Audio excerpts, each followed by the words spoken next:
matamu, saatnya meraih mimpimu. Arahkan pandangan ke depan, Tuhan kan menuntunmu. Sadarilah masa berganti, tantangan kan kita hadapi. Bergandeng tangan untuk negeri, era kita menanti berseri. Kita belajar Pancasila, kita bernafas dalam sila-silanya. Kita belajar Pancasila, ayo kita jaga untuk Indonesia. Bersatu dalam perbedaan, berpegang tangan dan berlari. Singkirkan egomu, oh kawan, demi negeri ini. Jadilah generasi emas, cerdas berkarakter itu kita. Berjuang dan harus berani, kita terus torehkan prestasi.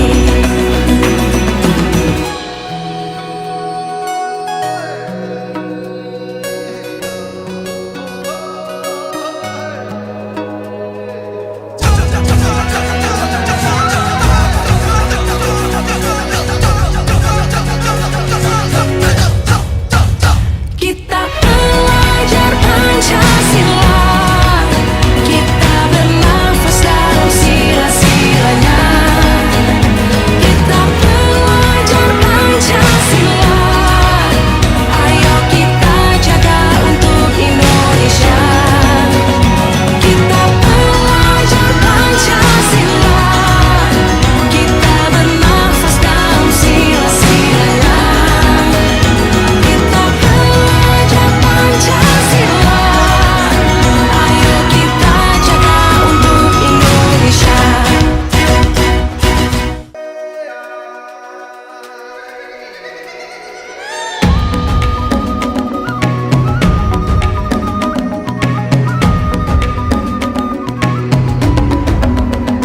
Bangun dan bukalah matamu, saatnya meraih mimpimu. Arahkan pandangan ke depan, Tuhan kan menuntunmu. Sadarilah masa berganti, tantangan kan kita hadapi. Bergandeng tangan untuk negeri, era kita menanti berseri. Kita belajar Pancasila, kita bernafas dalam sila-silanya. Kita belajar Pancasila, ayo kita jaga untuk Indonesia. Bersatu dalam perbedaan, berpegang tangan dan berlari. Singkirkan egomu, oh kawan, demi negeri ini. Jadilah generasi emas, cerdas berkarakter itu kita. Berjuang dan harus berani, kita terus torehkan prestasi. Waalaikumsalam warahmatullahi wabarakatuh. Baik Bapak Ibu Guru, di sini kami sedang menjalankan pendidikan guru penggerak dan sekarang kondisinya lagi menjalankan tugas yaitu modul 1.4 tentang budaya positif. Ya, jadi kondisinya kami sudah belajar dari filosofi Nusantara, visi misi, dan ini ada budaya positif 1.4. Nah, dalam kegiatan hari ini kami membuat judul yaitu tentang diseminasi budaya positif. Jadi posisinya ini sangat penting di sekolah karena posisinya budaya positif di sekolah itu adalah hal kunci utama dalam menerapkan kegiatan-kegiatan yang ada di sekolah kita. Nah, ini konsep utama budaya positif yang pertama perubahan paradigma belajar, yang kedua itu adalah disiplin positif, yang ketiga kebutuhan manusia, dasar manusia, yang keempat motivasi perilaku manusia, yang kelima itu posisi kontrol restitusi, yang keenam keyakinan kelas, dan ketiga restitusi. Oke, baik. Budaya positif adalah sebuah kebiasaan positif. Artinya apa? Kalau kita melakukan budaya positif di sekolah kita, maka anak didik kita akan melakukan apa yang dilakukan oleh gurunya. Oke, budaya positif merupakan suatu kebiasaan atau suatu kebiasaan yang bernilai positif di dalam mengandung sejumlah kegiatan yang mampu menumbuhkan karakter ataupun sifat murid. Budaya positif perlu dibangun di dalam kelas ataupun di sekolah.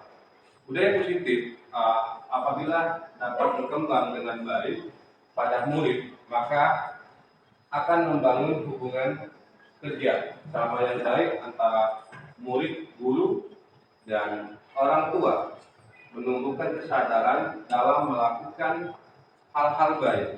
Jadi posisinya kita harus melakukan kolaborasi dengan para siswa dan orang tua siswa dalam membangun budaya positif yang ada di sekolah. Membangun karakter siswa, membangun hubungan sosial yang baik antar warga sekolah, menumbuhkan kesadaran dan diri murid terhadap budaya positif. Hal yang penting adalah visi misi yang saya buat itu adalah karakter, karena posisinya karakter itu sangat penting dalam mendukung kegiatan belajar mengajar. Nah, hal ini kita sebagai pendidik kita harus posisinya melakukan contoh yang baik. Pertama misalkan datang pagi lebih awal dari siswa, karena posisinya motivasi siswa itu terlihat dari gurunya. Kalau gurunya sudah posisinya datang lebih awal, maka siswanya akan termotivasi untuk datang lebih awal. Itu salah satu daya positif yang harus kita lakukan sama-sama dalam mendukung kegiatan ini. Nah, pembelajaran dengan paradigma baru. Nah, sekarang pemerintah ini menggalakkan dengan kegiatan pelajar profil Pancasila. Kita ketahui bahwa pembelajaran dengan paradigma baru dirancang berdasarkan prinsip pembelajaran yang berdiferensiasi atau berhubungan, sehingga setiap siswa belajar sesuai dengan kebutuhan dan tahap perkembangan untuk mewujudkan profil pelajar Pancasila. Profil pelajar Pancasila itu ada 6, ya. Itu yang pertama itu adalah bertakwa pada Tuhan Yang Maha Esa, mandiri, kreatif, gotong royong, kerjasama, dan kemerdekaan. Nah, ini adalah sebuah video tentang apa itu profil Pancasila. Mungkin kita sering mengenal kata profil Pancasila, tapi kadang-kadang kita belum paham dengan apa itu profil pada Pancasila. Silakan Bu Sinta untuk disampaikan melalui media videonya. Apa itu belajar Pancasila untuk siswa? Hai teman kece, mungkin sudah pernah dengar ya tentang belajar Pancasila. Belajar Pancasila adalah upaya dari Kemendikbud untuk membentuk manusia Indonesia yang unggul. Apa artinya unggul? Ya, unggul di sini artinya dari segi kompetensi nggak kalah saing dengan orang-orang luar negeri. Selain itu, juga memiliki kepribadian Pancasila yang menjadi ciri khas bangsa Indonesia. Lalu, gimana caranya bisa membentuk manusia yang unggul? Ternyata nggak cuma lewat teori seperti pelajaran agama atau PKN di kelas, tapi pelajar Pancasila dilaksanakan lewat berbagai aktivitas positif di sekolah, rumah, dan masyarakat. Jadi yang ditekankan adalah berlatih menerapkan nilai-nilai ini dalam kehidupan sehari-hari hingga menjadi bagian dari sikap hidup kita. Berikut 6 ciri atau sikap yang ingin dikembangkan dalam pelajar Pancasila. Beriman dan bertakwa artinya kita memahami dan menerapkan ajaran agama masing-masing dalam kehidupan sehari-hari. Sedangkan akhlak yang dimaksud ada 5, yaitu akhlak beragama, akhlak pribadi, akhlak kepada manusia, akhlak kepada alam, dan akhlak bernegara. Memang itu penting untuk punya ciri khas budaya sendiri. Tapi ada untungnya juga kalau kita berpikiran terbuka dengan adat dan cara berpikir orang-orang di luar negeri. Dengan begitu, kita bisa mengambil sikap-sikap dari luar yang positif, tapi jati diri kita sebagai bangsa yang berpancasila tetap dipertahankan.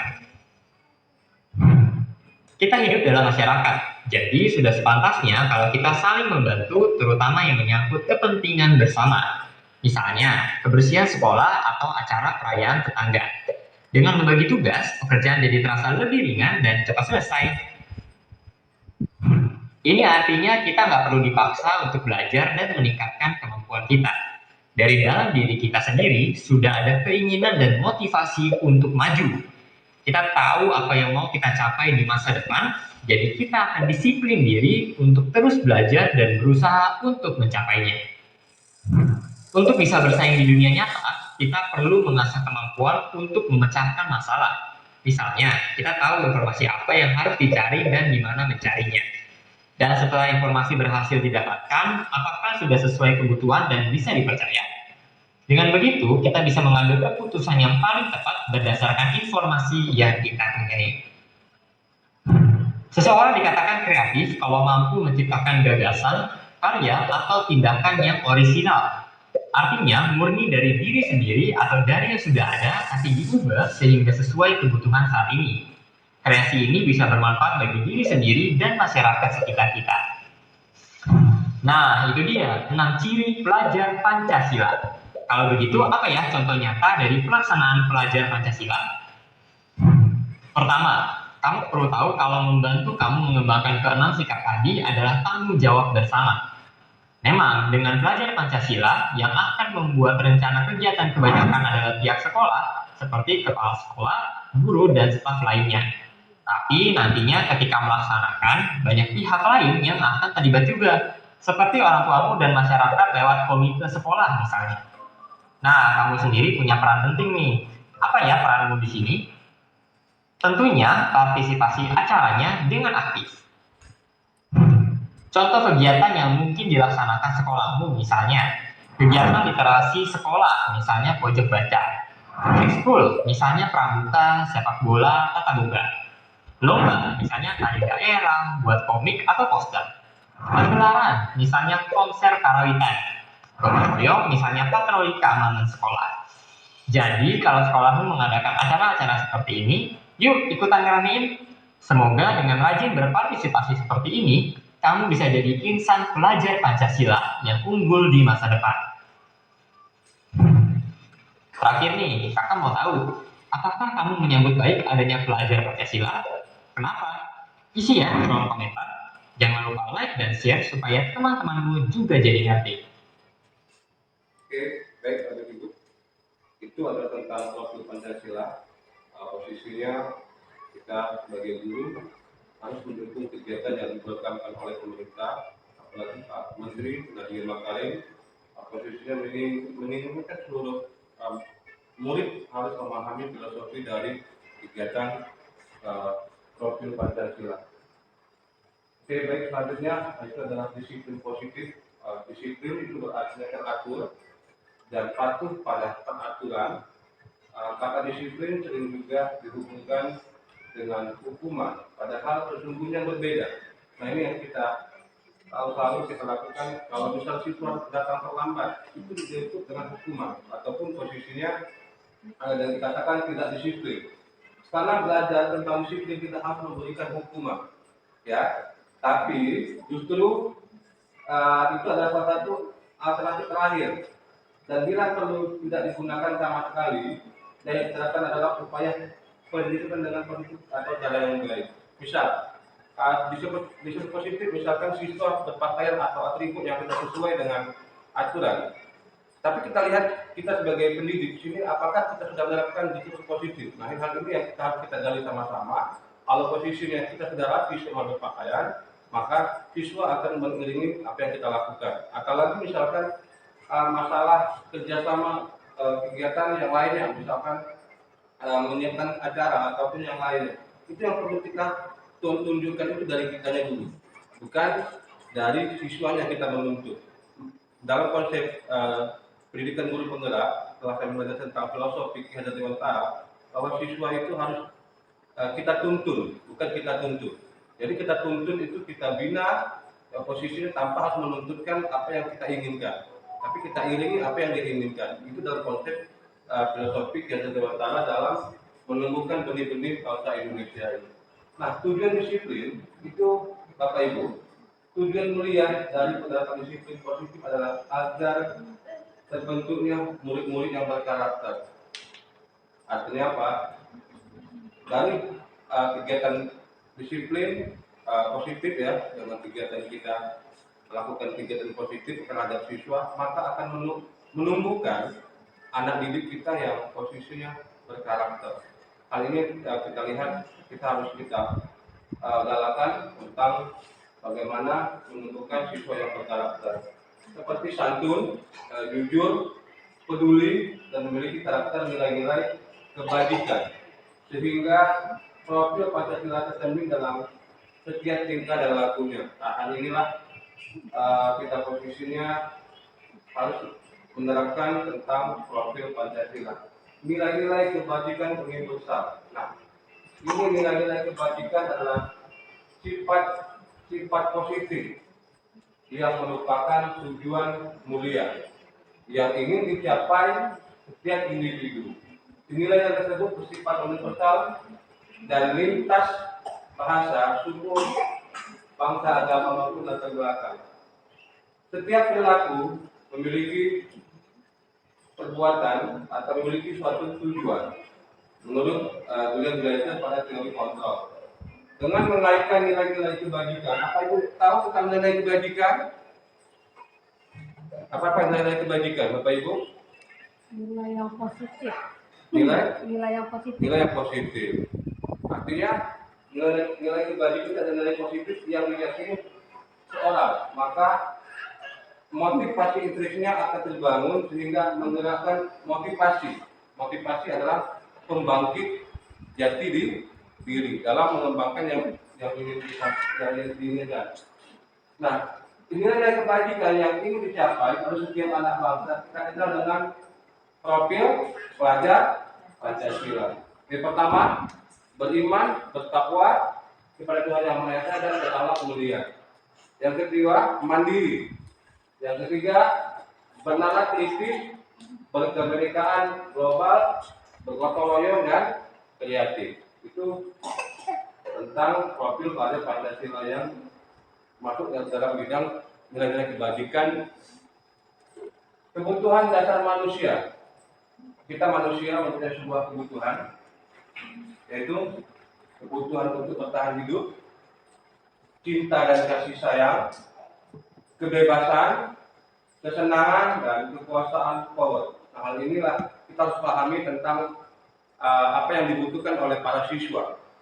Yang pertama itu kebutuhan bertahan hidup, cinta dan kasih sayang. Kita sebagai guru harus menunjukkan cinta dan kasih sayang, kami telah sebuah kebutuhan. Yang kedua, kebebasan. Posisinya kebebasan dalam istilahnya kita menuntun siswa tersebut untuk berkreativitas sesuai dengan potensi dan bakatnya. Kesenangan adalah sekolah ini harus dijadikan sebuah taman belajar yang memberikan kesenangan terhadap siswa. Yang keempat, kekuasaan atau power. Lanjut. Nah, ini adalah motivasi. Motivasi merupakan dorongan yang timbul pada diri seseorang. Setiap manusia pasti ada motivasi ya, secara sadar ataupun tidak sadar, untuk melakukan tindakan dengan tujuan tertentu. Satu, untuk menghindari ketidaknyamanan atau hukuman. Kadang-kala ya, kalau kita kaitkan dengan para siswa, dengan murid melakukan disiplin diri karena ia takut dihukum. Ini merupakan motivasi intrinsik. Nah, untuk mendapatkan imbalan penghargaan dari orang lain, murid melakukan disiplin dari dirinya karena ingin mendapatkan imbalan. Ini merupakan motivasi intrinsik. Jadi kita bisa bedakan antara motivasi intrinsik dengan intrinsik nanti ya. Ini menghargai nilai-nilai kebaikan dari diri. Murid melakukan disiplin diri karena sadar akan nilai kebajikan dirinya. Ini merupakan motivasi intrinsik. Bapak Ibu, apakah bisa bedakan antara motivasi intrinsik dengan motivasi ekstrinsik? Silakan Bapak Ibu untuk menjelaskan sedikit.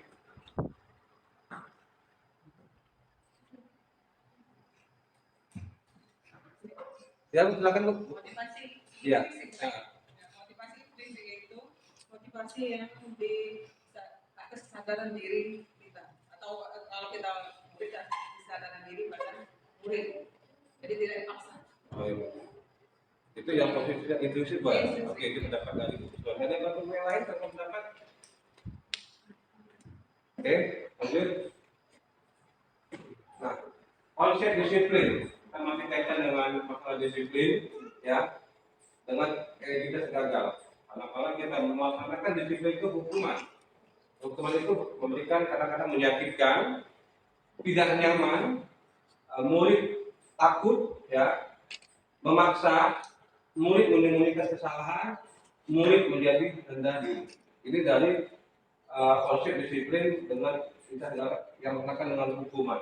Tetapi kadang-kadang ada juga penghargaan yang memberikan dampak yang gagal, tidak efektif, ya kan, merusak hubungan sifat iri, mematikan kreativitas menghukum dengan sistem ranking, merapat hak menghargai diri. Karena di poin ini yang sangat penting ya, hukum dengan sistem ranking itu yang kenapa sebuah penghargaan, ya kan, sebuah ranking 1, ranking 2, ranking 3, tapi ini yang dikatakan identitas gagal. Sekarang dalam kurikulum Merdeka tidak ada ranking, karena siswa itu mempunyai istimewa masing-masing. Jadi posisinya tidak ada siswa yang ranking 1, ranking 2, ranking 3, karena menurut filosofi Kejaksaan bahwa siswa itu mempunyai keistimewaan masing-masing dalam bidang mata pelajarannya. Karena posisinya kalau kita melaksanakan kurikulum Merdeka, kemarin kami NKRP itu membahas masalah kurikulum Merdeka, bahwa di tahun 2024 ini semua sekolah harus berdasarkan kurikulum Merdeka, bahwa siswa itu harus memilih mata pelajaran yang ia sukai, tapi juga diakomodir oleh pihak sekolah. Itu masalah kurikulum Merdeka. Nah, lanjut, konsekuensi disiplin dengan identitas sukses. Nah, ada konsekuensinya, ya. Jadi konsep disiplin dengan pertama, penguatan jangka pendek, perlu monitoring, artinya perlu pengawasan berkelanjutan, mempunyai kesalahan atau respon, murid menghormati peraturan, kehilangan waktu untuk memenuhi kesalahan. Nah, restitusinya, murid bertanggung jawab untuk perilakunya. Maaf Bapak Ibu, ada yang paham tentang restitusi? Nah ini ya, restitusi apa Bu Sinta? Solusi dalam memecahkan masalah. Oke, solusi dalam memecahkan masalah. Oke, jadi dalam kegiatan restitusi ini kita sebagai guru harus menjadi pendengar yang baik apa yang disampaikan oleh siswanya, dan kita sebagai guru harus memberikan jalan yang baik untuk siswa atau murid. Oke, fokus pada pemecahan masalah, yaitu jangka panjang, murid menghormati dirinya dan orang lain, murid bersemangat untuk memperbaiki kesalahan. Oke, Bu Sinta, ada video tadi, silakan Bapak Ibu, ada video tentang kalau posisinya mungkin dari saya kurang pas menjelaskannya, tapi saya sudah mengambil sumber tentang restitusi hukum restitusi konsekuensi.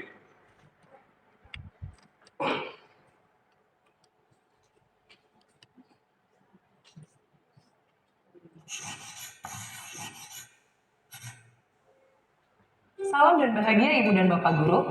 Selamat datang kembali di modul hukuman versus konsekuensi versus restitusi. Ibu dan Bapak Guru sekalian, setelah kita sudah belajar konsep hukuman dan konsekuensi, maka kali ini kita akan belajar mengenai restitusi. Diharapkan dengan materi ini kita dapat lebih mengerti perbedaan antara hukuman, konsekuensi, dan restitusi.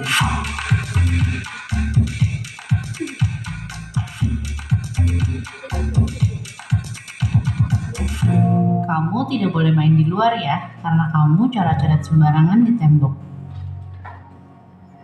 Tadi pagi aku terlambat 20 menit, maka aku harus tunggu 20 menit lagi untuk pulang. Maaf ya, ini aku ganti kertas yang baru. Mari kita bermain dulu yuk. Tadi sudah diperlihatkan 3 kasus. Silahkan Ibu dan Bapak Guru pilih ya. Kasus mana yang merupakan konsekuensi, hukuman, dan restitusi. Kalau mau menyiapkan pensil dan kertas juga boleh, dicatat ya. Bagaimana Ibu dan Bapak Guru? Apakah sudah ditentukan? Jawabannya disimpan dulu ya. Sebelum belajar restitusi, ada baiknya kita mengingat kembali alasan dibalik tindakan manusia agar memudahkan kita untuk melakukan proses restitusi. Pernahkah terpikir oleh Ibu dan Bapak Guru jika ada murid melakukan pelanggaran di sekolah tanpa kita menghakimi dulu nih, kira-kira kenapa ya mereka melakukan hal tersebut? Pada modul restitusi yang lalu, kita sudah belajar mengenai 5 kebutuhan dasar manusia yang diungkapkan oleh Dr. William Glasser. Apakah Ibu dan Bapak Guru ingat? Ada kebutuhan dasar bertahan hidup, cinta dan kasih sayang, penguasaan, kebebasan, dan kesenangan. Setiap tindakan yang kita lakukan merupakan upaya kita untuk memenuhi salah satu kebutuhan dasar yang tadi disebutkan. Dalam upaya tersebut, kita menggunakan berbagai cara. Bisa dengan cara yang positif, bisa juga cara yang negatif, seperti melanggar peraturan. Dengan kata lain, manusia dapat melakukan kesalahan agar bisa memenuhi kebutuhan dasarnya. Hal ini juga bisa terjadi pada murid kita. Yuk kita coba untuk lebih mengerti lagi. Sebenarnya kebutuhan dasar apa sih yang mereka ingin penuhi? Untuk lebih jelasnya, mari kita analisis kasus A, B, dan C berikut ini. Kasus A adalah murid TK mencoret-coret tembok. Jika alasannya karena iseng dan bosan, maka dia mencari kebebasan. Jika jawabannya adalah karena dia senang melakukannya, maka itu adalah kesenangan yang berusaha dipenuhi. Kasus B adalah murid SMP yang datang terlambat 20 menit. Jika alasannya adalah karena ia harus membantu ibunya, maka ia sedang memenuhi kebutuhan hidup. Jika ia mengatakan bahwa ia kesiangan, ibunya tidak membangunkannya, maka ia mungkin sedang berupaya memenuhi cinta dan kasih sayang. Ia ingin diperhatikan oleh gurunya atau ibunya, karena gurunya pasti akan melaporkan hal tersebut pada orang tuanya. Kasus C adalah murid SD yang merobek kertas temannya. Jika alasan sang murid adalah karena kesal pada temannya dan ingin temannya menuruti keinginannya, maka ia sedang memenuhi kebutuhan penguasaan. Dengan mengerti dan membuka diri atas beragamnya kebutuhan dasar manusia, maka kita bisa memberikan ruang kepercayaan dan empati pada setiap kesalahan murid. Ketika kita bisa mengerti kebutuhan apa yang sedang ia ingin penuhi, reaksi kita akan menjadi lebih tenang, tidak menghakimi. Kita bisa berkomunikasi dengan lebih baik kepada murid. Disinilah proses restitusi bisa kita mulai. Dengan memahami kebutuhan dasar manusia, kita menjadi lebih sadar bahwa murid kita sebenarnya adalah manusia, sama seperti kita. Mereka juga bisa salah. Tugas kita adalah membimbing mereka untuk belajar memperbaiki kesalahannya. Pada konsep hukuman dan konsekuensi, kita belum mengajarkan kepada mereka bagaimana memperbaiki kesalahannya. Dalam kedua konsep ini, mereka hanya sekedar menjalankan sanksi. Terkadang kita merasa capek karena banyaknya pekerjaan. Jadi kita memilih jalur cepat bagi murid untuk menyelesaikan masalahnya, yaitu melalui hukuman dan konsekuensi. Ini tidak melatih murid untuk mempunyai perilaku berpikir kritis sebagai pemecah masalah yang baik. Pada restitusi, kita menanamkan rasa percaya, memberikan ruang refleksi dan diskusi untuk mereka bisa memilih solusi terbaik dalam memperbaiki masalah mereka. Dengan memberikan kebebasan kepada mereka untuk memperbaiki masalahnya, maka kita sudah memberikan hak kemerdekaan kepada mereka untuk belajar atas kesalahannya. Dengan ini, kita juga sudah memenuhi satu kebutuhan dasar murid, yaitu kebebasan. Terkadang kita masih suka bingung dan terjebak tentang konsekuensi dan restitusi. Kita suka menyebut setiap solusi yang keluar dari ide murid itu sendiri. Hal itu merupakan restitusi. Kita perlu lihat lagi, apakah solusi itu mempunyai korelasi logis untuk memperbaiki masalahnya, atau mereka hanya sekedar menjalani konsekuensi. Mari kita kembali melihat kasus A, B, dan C yang Ibu dan Bapak Guru sudah kategorikan. Kita akan lebih jelas melihat perbedaan antara hukuman, konsekuensi, dan restitusi. Pada kasus A, murid mencoret-coret tembok lalu tidak boleh mengikuti sesi bermain. Mari kita analisis, adakah korelasi yang logis antara mencoret tembok dengan tidak dapat sesi bermain? Lalu bagaimana dengan tembok yang kotor? Siapa yang membersihkan? Pada kasus ini, murid hanya menerima hukuman atas tindakan pelanggarannya. Untuk jenjang PAUD, ini bisa membuat murid menjadi trauma, takut, dan mungkin saja jadi benci pada gurunya. Dia akan menganggap sekolah tidak menyenangkan karena sesi bermain telah direnggut darinya. Karena terkadang mereka belum mengerti apakah tindakannya salah atau benar. Mungkin dia di rumah boleh mencoret tembok. Kita perlu berikan waktu dan pengertian lebih kepada mereka untuk memaknai tindakannya benar atau salah. Pada kasus B, murid datang terlambat lalu dia memilih untuk tinggal sesuai jumlah waktu keterlambatannya. Jika tidak ada proses diskusi tentang mengapa dia terlambat dan bagaimana dia bisa mengatasinya agar besok bisa tepat waktu, maka ini adalah bentuk konsekuensi. Meskipun murid memilih sendiri solusinya, tapi tidak ada perbaikan akan masalah keterlambatannya. Ajaklah murid untuk mengidentifikasi masalah keterlambatannya. Tanyakan pada mereka apa yang bisa dilakukan untuk mengatasi masalah tersebut. Pada kasus C, murid merobek kertas temannya. Ia meminta maaf dan memilih untuk mengganti kertas tersebut. Dengan meminta maaf, maka ia sudah mengerti bahwa ia berbuat salah. Tentu kita harus pastikan bahwa meminta maaf memang pilihannya, bukan karena paksaan orang lain. Lalu, dengan ia mengganti kertas temannya yang robek, kita bisa melihat usahanya untuk bertanggung jawab, memperbaiki kesalahannya. Sepertinya di sini murid sudah mengerti bahwa kesalahannya itu harus diperbaiki dan bukan hanya selesai dengan minta maaf. Jika solusi ini adalah atas usul murid sendiri, maka restitusi sudah terjadi. Dampak kedepannya, murid akan memiliki disiplin diri. Dia mengerti bahwa merobek kertas temannya adalah salah. Dia tidak akan mengulangi. Bukan karena dia takut atau mau hadiah dari gurunya, tapi karena dia tahu ini adalah hal yang benar untuk dilakukan. Bagaimana Ibu dan Bapak Guru? Apakah jawabannya benar semua? Jika belum, tidak perlu khawatir, karena dalam memahami dan menerapkan restitusi, prosesnya memakan waktu yang tidak sebentar. Teruslah berusaha membuka diri untuk melihat perspektif lain dari kasus pelanggaran murid, yaitu dengan mengerti dulu kebutuhan dasar manusia. Ini akan sangat membantu. Meskipun prosesnya terlihat panjang atau mungkin kita juga bingung bagaimana dan dari mana memulainya, tetapi restitusi mempunyai dampak positif yang panjang bagi perkembangan murid. Lalu, apa saja ya tantangan dan bagaimana cara kita memulai restitusi di kelas? Kita akan bahas pada materi selanjutnya ya.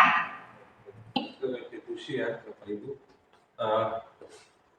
Saya pengen cerita sedikit tentang kasus, ya. Ada siswa berkelahi, ya, posisinya berkelahi, berantem, posisinya antara misalkan ada siswa bernama Adi dan Dino. Adi berantem dengan Dino, berkelahi, posisinya dia itu kancing Adi itu lepas oleh Dino dan dilihat oleh kepala sekolah ataupun oleh guru lainnya. Hal apa yang harus kita lakukan dalam menyelesaikan kasus masalah mereka dengan menggunakan restitusi atau segitiga restitusi?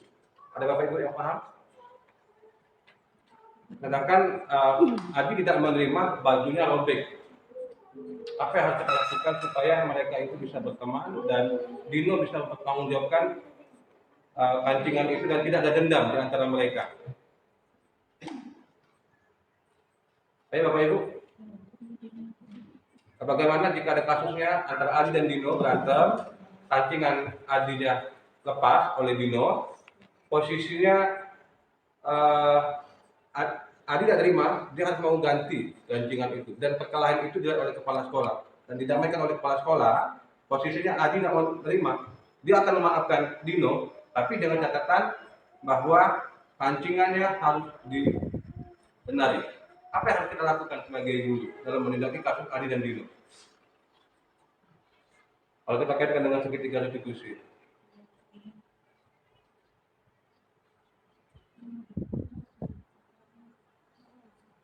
Oke, Bapak Ibu.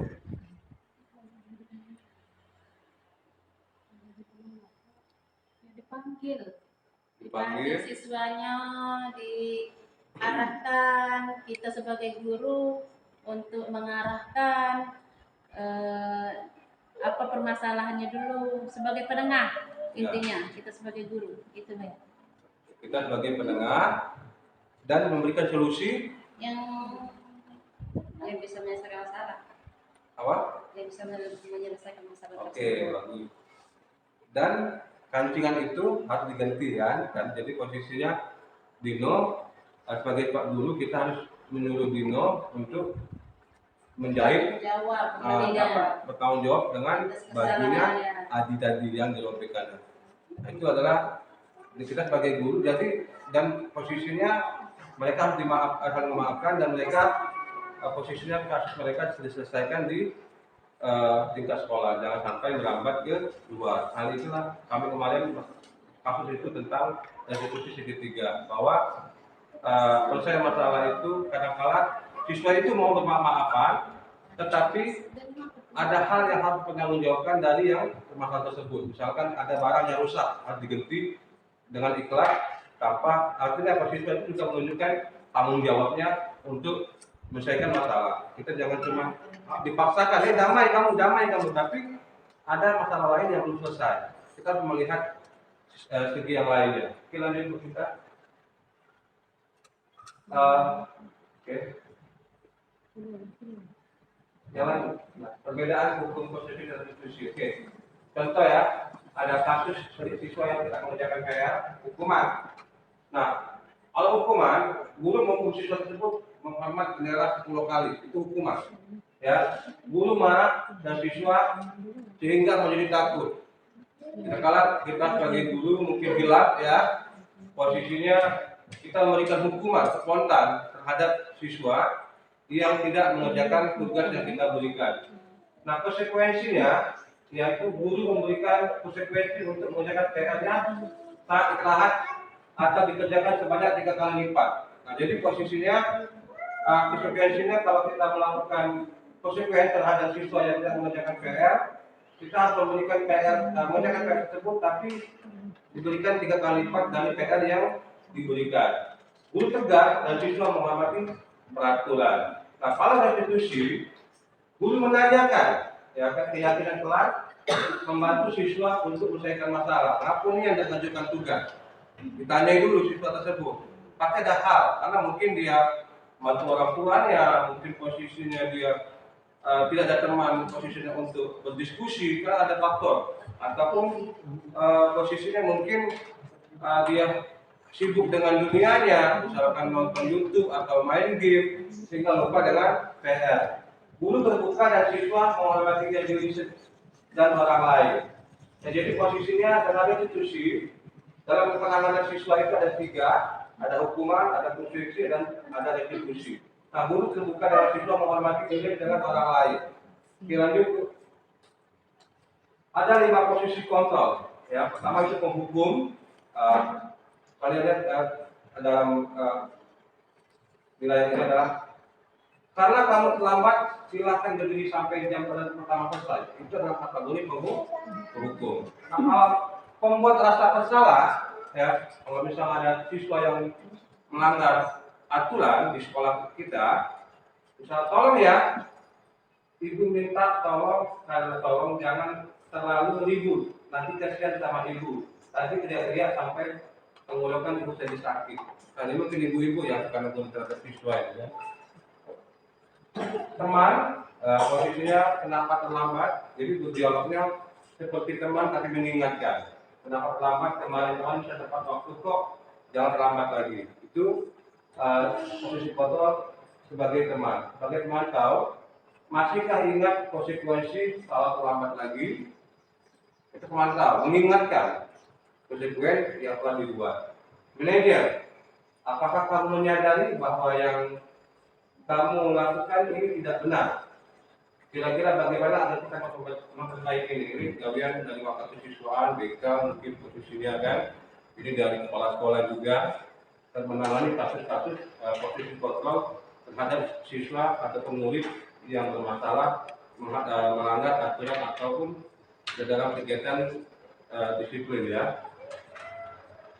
Oke, mungkin kita hal baru mungkin di sekolah kita ya. Saya juga baru tahu apa itu keyakinan kelas, status belajar, apa itu keyakinan kelas ya. Pertama, keyakinan kelas itu mengapa tidak terapkan kelas saja.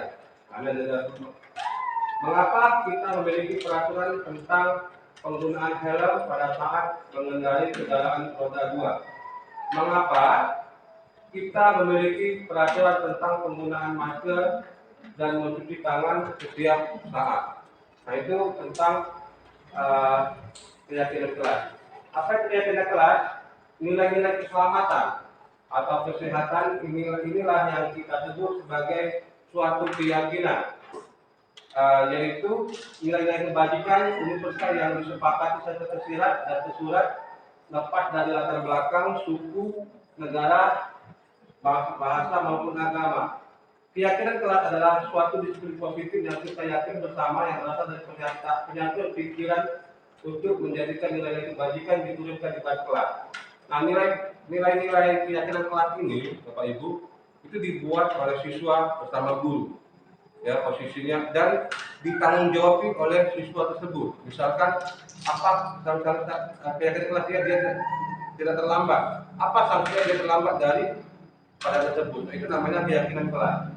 Lanjut, bagaimana bentukan keyakinan kelas? Nah, pertama, keyakinan kelas bersifat lebih akhlak pada peraturan yang lebih rinci dan konkret. Keyakinan kelas berupa pernyataan universal. Pernyataan keyakinan kelas nantinya dibuat dalam bentuk positif seperti saling menghormati, bukan kalimat negatif seperti dalam ribut, tidak boleh buang sampah sembarangan. Keyakinan kelas hendaknya tidak terlalu banyak sehingga mudah diingat dan dipahami oleh semua warga kelas. Keyakinan kelas sebanyak waktunya dapat diterapkan di lingkungan kelas ataupun sekolah. Semua warga kelas hendaknya ikut berkontribusi dalam pembuatan keyakinan kelas lewat kegiatan pilah pendapat. Bersedia meninjau kembali keyakinan kelas dari waktu ke waktu. Oke, dan sekarang kita masuki tentang pendekatan segitiga restitusi. Restitusi adalah proses menciptakan kondisi bagi murid untuk memperbaiki kesalahan murid sehingga bisa kembali pada kelompok mereka dengan karakter yang lebih kuat. Ciri-ciri restitusi: memperbaiki hubungan. Jadi ketika saya bilang kasus Adi dan Dino itu sebagai restitusi, bukan untuk menebus kesalahan, tawaran bukan paksaan, menuntun untuk melihat ke dalam diri, mencari kebutuhan yang mendapat tindakan, fokus pada karakter bukan tindakan. Silakan Yusita, ada video yang kita tampilkan. Apa nanti Yusita ini kan ini. Kita tampilkan yang ini tentang segitiga dulu. Nah, ini ada segitiga restitusi ya. Posisinya menampilkan identitas, ya, tidak ada manusia yang sempurna. Karena posisinya kita harus tahu bahwa semua siswa ataupun kita juga tidak ada yang sempurna. Kita bisa menyelesaikan ini validasi tindakan yang salah. Jadi kita sebagai guru harus melakukan validasi terhadap tindakan yang dilakukan oleh para siswa. Misalkan kau pasti punya alasan mengapa melakukan hal itu. Kita menanyai dulu permasalahannya, mengapa dia melakukan kasus seperti itu. Nah, padahal kalau bisa melakukan yang lebih buruk dari yang ini. Menanyakan keyakinan, apakah nilai-nilai umum yang sudah kita sepakati bersama masih ingat keyakinan kelas kita? Nah, kalau kita dikaitkan ini segitiga terhubung, menstabilkan, memvalidasi dan meyakinkan. Jadi ada videonya yuk. Nah, di bagian itu ada 2 video tentang praktik segitiga restitusi.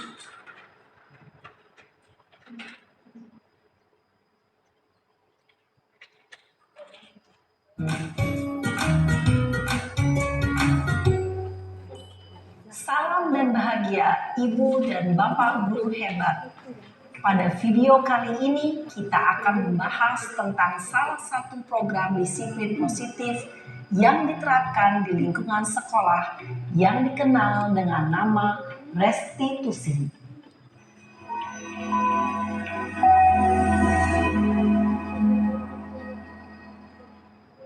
Restitusi dikembangkan oleh pakar pendidikan Diane Gosson, berlandaskan pada teori kontrol Dr. William Blaser. Segitiga restitusi adalah suatu proses dialog yang dijalankan oleh guru atau orang tua agar dapat menghasilkan murid yang mandiri dan bertanggung jawab. Pada saat guru di posisi manajer, aspek yang dikembangkan pada murid adalah motivasi intrinsik, sehingga penanaman nilai-nilai kebajikan dapat tumbuh dan berkembang menjadi suatu kebiasaan positif yang akhirnya membentuk karakter murid. Proses dialog ini terdiri dari 3 langkah yang digambarkan pada ketiga sisi pada segitiga restitusi. Sisi pertama adalah menstabilkan identitas. Sisi yang kedua adalah validasi tindakan yang salah. Dan sisi yang ketiga adalah menanyakan keyakinan.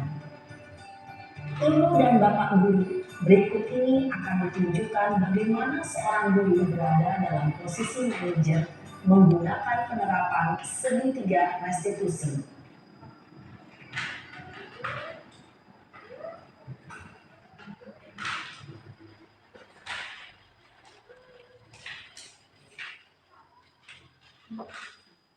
Iya, Sarah. Sudah lama nggak ketemu Sarah? Kenapa hari ini ada di sini? Kesel Pak, kesel banget. Masa aku dikatain cok bintang Pak? Ya aku marah lah. Aku balik katain Eka di depan kelas. Kesel banget. Oh begitu. Ya pasti kamu marah dan kesal. Bapak juga akan marah apabila ada yang menuduh Bapak seperti itu. Kemudian pada saat itu kamu mau melakukan apa? Ya saya langsung ngatain Eka lah Pak. Kesel banget. Saya bentak-bentak dia depan teman-teman lain. Oh begitu. Pasti kamu melakukan seperti itu karena suatu alasan tertentu, bukan? Iyalah, masa saya diam saja Pak? Ya saya bela diri lah. Masa saya dituduh tukang fitnah? Ya wajarlah. Mempertahankan harga diri itu sesuatu yang penting buat kamu. Untung kamu tidak bertindak lebih gegabah lagi. Hanya membentak-bentak. Iya Pak. Untung saya masih bersabar dan hanya membentak saja. Sudah gemes padahal. Saya pasti bela diri lah. Ya pasti ya. Tapi kamu memilih untuk tetap bertahan dan bersabar. Kamu memilih untuk tidak berbuat lebih parah lagi, bukan? Iya. Nah, sekarang coba kita lihat lagi. Tindakan kamu yang bentak-bentak Eka di kelas. Tindakan kamu itu kira-kira sesuai dengan keyakinan kelas atau prinsip kamu tidak?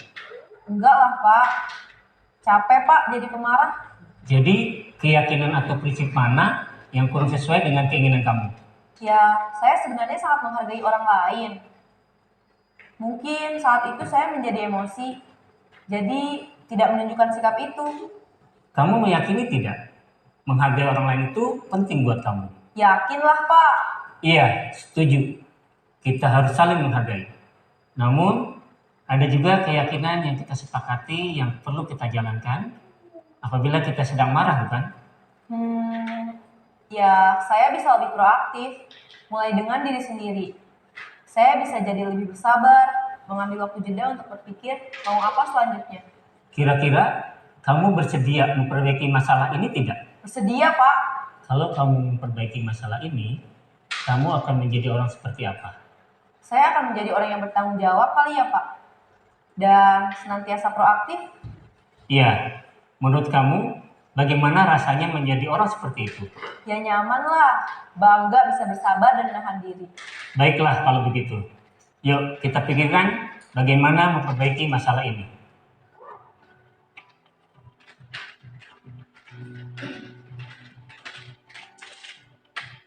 Ibu dan Bapak guru hebat. Baru saja kita menyaksikan contoh bagaimana seorang guru berada dalam posisi manajer menggunakan penerapan segitiga restitusi. Mari kita bahas satu persatu. Pada sisi pertama, menstabilkan identitas berdasarkan pada prinsip bahwa membuat kesalahan adalah bagian dari proses pembelajaran. Sisi pertama dari segitiga ini berperan menggeser identitas murid dari identitas gagal ke identitas sukses. Murid yang sedang bertingkah laku yang tidak pantas atau menarik diri saat itu sedang mengalami identitas gagal. Bila kita mengkritiknya, maka posisinya tidak akan berubah. Kita bisa mengajukan pernyataan-pernyataan ini. 1. Membuat kesalahan sesuatu yang wajar. 2. Manusia tidak ada yang sempurna. 3. Kita bisa memperbaiki masalah ini. 4. Saya tidak menanyakan kesalahannya. Saya lebih fokus bagaimana memperbaiki masalah ini. 5. Apakah saat ini kamu tengah menjadi orang yang baik untuk dirimu sendiri? Pada sisi kedua, validasi tindakan yang salah berlandaskan pada prinsip bahwa setiap perilaku berupaya memenuhi suatu kebutuhan tertentu. Guru yang telah memahami teori kontrol akan bergeser dari pemikiran stimulus respon menjadi proaktif dan mencoba untuk mengenali tujuan dari perilaku murid. Mengenali dan mengakui kebutuhan murid ini dapat memperbaiki hubungan dengan murid tersebut. Pernyataan atau pertanyaan bisa disampaikan dengan nada suara tidak menghakimi atau memojokkan, sehingga dapat mengembalikan murid pada posisi positif. 1. Kamu bisa saja bertindak lebih gegabah lagi dari ini. 2. Kamu bukan melakukannya tanpa suatu alasan tertentu. 3. Kamu melakukannya karena mempertahankan sesuatu yang penting bagimu. 4. Mungkin kamu bisa mempelajari suatu perilaku baru yang lebih efektif. Bersediakah kamu mempelajarinya? Selanjutnya, kita akan simak sisi terakhir, yaitu menanyakan keyakinan. Teori kontrol menyatakan bahwa pada dasarnya kita termotivasi secara intrinsik. Pada saat perilaku yang salah telah divalidasi dan identitas sukses telah stabil, maka murid telah siap mengaitkan keyakinan-keyakinannya dengan tindakannya yang salah dan pemikirannya telah bergeser ingin menjadi orang yang dituju. Pertanyaan-pertanyaan ini dapat mengaitkan keyakinan-keyakinan yang dianut murid. 1. Sebagai keluarga atau kelas, apa yang kita yakini? 2. Nilai-nilai apa yang telah kita sepakati? 3. Seperti apa gambaran sebuah kelas yang ideal bagi kami? 4. Kamu ingin menjadi orang seperti apa?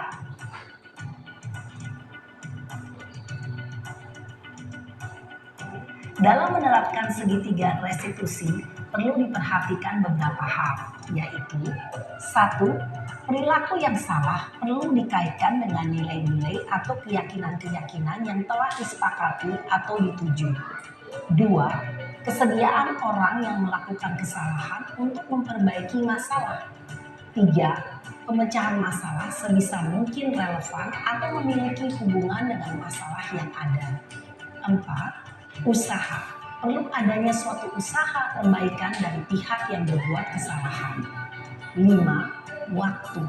Perlu didedikasikan waktu dari pihak yang berbuat kesalahan. Tanyakan kapan akan mulai diberlakukan usaha untuk memperbaiki masalah. Dengan memahami struktur penerapan segitiga restitusi, diharapkan guru dapat menerapkan posisinya sebagai manajer dengan mengajukan pertanyaan-pertanyaan bermakna yang dapat membuat murid menjadi lebih percaya diri, bertanggung jawab, dan mandiri. Nah, Ibu Bapak Guru perlu tidaknya mengikuti ketiga tahapan dalam segitiga restitusi bergantung pada ringan beratnya suatu permasalahan. Misalnya, bila permasalahan tersebut ringan, maka tidak perlu dijalankan secara berurutan. Bahkan bisa semudah menanyakan apa keyakinan yang kita sepakati. Dengan menjalankan segitiga restitusi, dengan mengajukan pertanyaan-pertanyaan bermakna, diharapkan murid menjadi lebih kuat secara pribadi, dapat membuka wawasan murid agar dapat menyelesaikan permasalahannya sendiri, semakin percaya diri, mandiri, dan merdeka. Salam dan bahagia, Ibu Bapak Guru hebat. Bapak Ibu, itu adalah video tentang ketiga diskusi dari Pak saja langsung, walaupun itu dari media audiovisual ya. Segitiga diskusi sisi satu itu pertama menstabilkan identitas berdasarkan prinsip membuat kesalahan adalah bagian dari proses pembelajaran berperan menggeser identitas murid dari identitas gagal ke identitas sukses. Jangan mengkritik murid yang sedang mengalami identitas gagal. Ya. Ajukan pertanyaan. Membuat kesalahan sesuatu yang wajar. Manusia tidak ada yang sempurna. Kita bisa memperbaiki masalah ini. Saya tidak menanyakan kesalahannya, tapi fokus memperbaiki masalah. Apakah saat ini kamu pernah menjadi orang yang baik untuk dirimu sendiri? Sisi dua, validasi tindakan yang salah. Berdasarkan prinsip setiap perilaku berupaya memenuhi suatu kebutuhan tertentu. Guru akan bergeser dan memikir stimulus respon menjadi proaktif. Mengenali dan mengetahui kebutuhan murid itu dapat memperbaiki hubungan dengan murid. Pernyataan atau pertanyaan disampaikan dengan nada suara tidak menghakimi atau memojokkan. Itu tentang ketiga diskusi. Sedangkan yang prinsip ketiga menanyakan keyakinan. Teori kontrol menyatakan bahwa pada dasarnya kita termotivasi secara prinsip lahan perilaku dan validasi dan identitas sukses telah stabil, maka murid telah siap mengaitkan kejadian dengan tindakan yang salah. Oke, selesai. Terima kasih Bapak Ibu. Sekarang kita sekali jawab, silakan kalau ada bertanya. Bapak Ibu, sebelum kita menyelesaikan acara ini, apa kita ice breaking dulu? Boleh. Kita breaking dulu, sudah ngantuk, ya, sudah capek, sudah jam 11, tapi semangatnya luar biasa, Bapak Ibu hebat. Oke, semua Bapak Ibu berdiri. Ini dari kayu ya.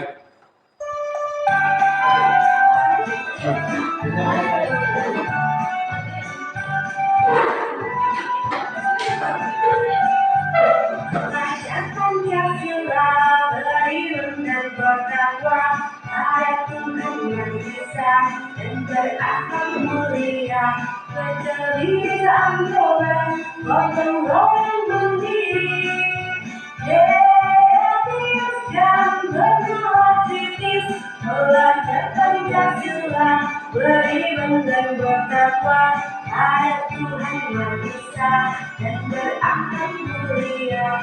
Kejadian dolan, berkembang mandiri. Kreatif dan berbuat titis.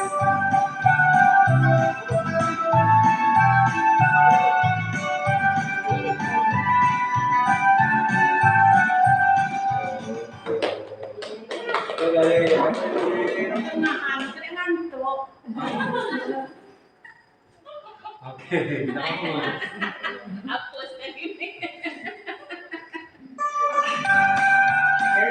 selesai sudah Bapak Ibu ya acara kegiatan hari ini tentang praktik baik, yaitu tentang budaya. Saya akhiri, jika ada kata salah saya mohon maaf, dan kepada Allah saya mohon ampun. Saya wassalamualaikum warahmatullahi wabarakatuh. Waalaikumsalam. Yeah, Bobby Valentino.